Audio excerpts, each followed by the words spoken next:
वीर वहां आ पहुंचा। क्या हो गया मुखिया जी? आप इतने चिंतित अवस्था में क्यों खड़े हैं? अरे अब तुम्हें क्या बताऊं वीर, ये पत्थर बहुत ही भारी है। मैंने बहुत प्रयास किया लेकिन हटने का नाम नहीं लेता। अरे गांव के न जाने कितने लोगों ने मिलकर भी इसे उठाने का प्रयास किया तो इसको अपनी जगह से हिला तक नहीं पाए और इत्तेफाक से मेरा हल इसी पत्थर के सामने आकर अटक गया। अब समझ नहीं आ रहा कि करूं तो करूं क्या। बस इतनी सी बात मुखिया जी।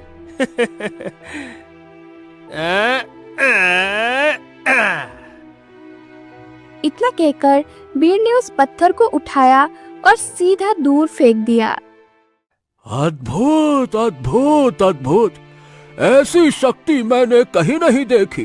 अरे तुमने इतना भारी पत्थर ऐसे, जैसे मतलब छोटा सा छुटकू सा कंकड़ हो, ऐसे उठा के फेंक दिया।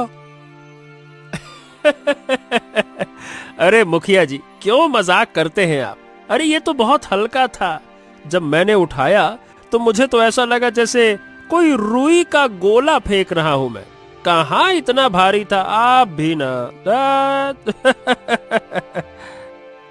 मुखिया चौंक गया। समझ गया, तुम्हारे अंदर अद्भुत क्षमता है। शक्तिशाली इंसान जब कोई भारी वस्तु उठाता है तो उसे उसका भार बहुत कम ही महसूस होता है। वीर मुस्कुराता हुआ वहां से चला गया।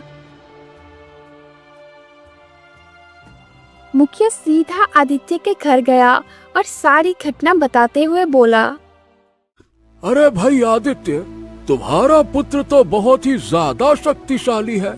वो सिर्फ नाम का ही नहीं बल्कि काम का भी वीर है।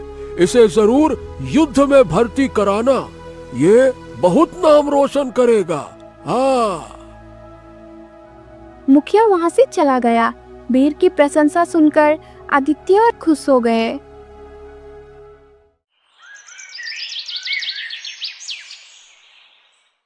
कुछ दिन ऐसे ही बीत गए। एक दिन आदित्य का छोटा पुत्र अशोक, जिसे शिकार करने का बहुत शौक था और जो हमेशा अपने साथ तीर कमान रखता था, जंगल से दौड़ता हुआ गांव की ओर आ रहा था। अचानक गांव में भगदौड़ मच गई। अशोक ने देखा कि गंगा मौसी दौड़ती हुई भाग रही थी। अरे गंगा मौसी, रुको रुको रुको, क्या बात है? ये गांव में इतनी भगदड़ क्यों है? अरे आदित्य, हमारे गांव में ना जाने जंगल से कहां से एक शेर आ गया। सभी गांव वाले डरे हुए हैं। अशोक ने देखा कि शेर गंगा मौसी की ओर बढ़ रहा था। शेर ने जैसे ही छलांग लगाई, अशोक और शेर पर तीर चला दिया। तीर शेर के सीने के आर पार कर गया और शेर वही दम तोड़कर गिर पड़ा। इतने में मुखिया भी दौड़ता हुआ वहां पहुंचा।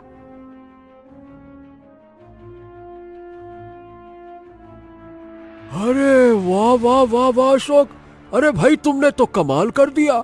तुम्हें पता है इस शेर ने न जाने कब से यात्रियों का जीना हराम करके रखा था।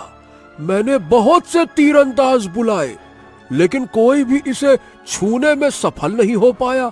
और तुमने, वाह भैया वाह, कितनी आसानी से इसे खत्म कर दिया। शाबाश बेटे, शाबाश। पूरे गांव में अशोक की बहादुरी की चर्चा होने लगी।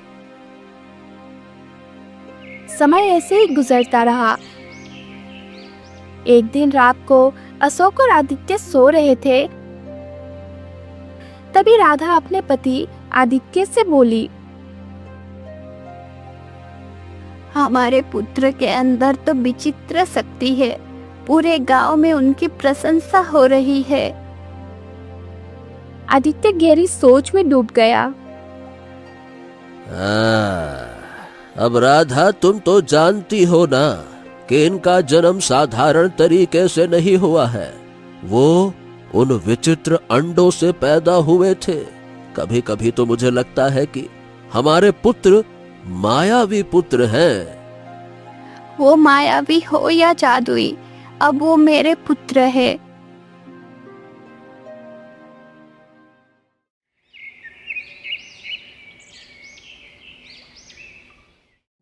अगली सुबह वीर और अशोक सोकर उठे। अरे वीर, तुम तो हमेशा ही गांव में ऐसे ही घूमते रहते हो, तुम मेरे साथ कभी शिकार पर क्यों नहीं चलते हो? अरे वाह, काफी दिनों से मैं यही सोच रहा था अशोक कि मैं तुम्हारे साथ चलूं, पर क्या है कि समय नहीं मिल पाता। आज मैं भी तुम्हारे साथ शिकार पर चलता हूं और देखता हूं कि मेरा भाई कैसा तीर चलाता है। चलो। अशोक मुस्कुराने लगा। कुछ ही देर में दोनों घने जंगल में पहुंच गए।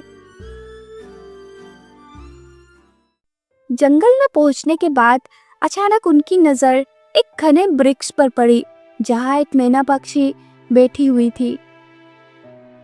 वीर के मन में एक शर्त आई। हाँ,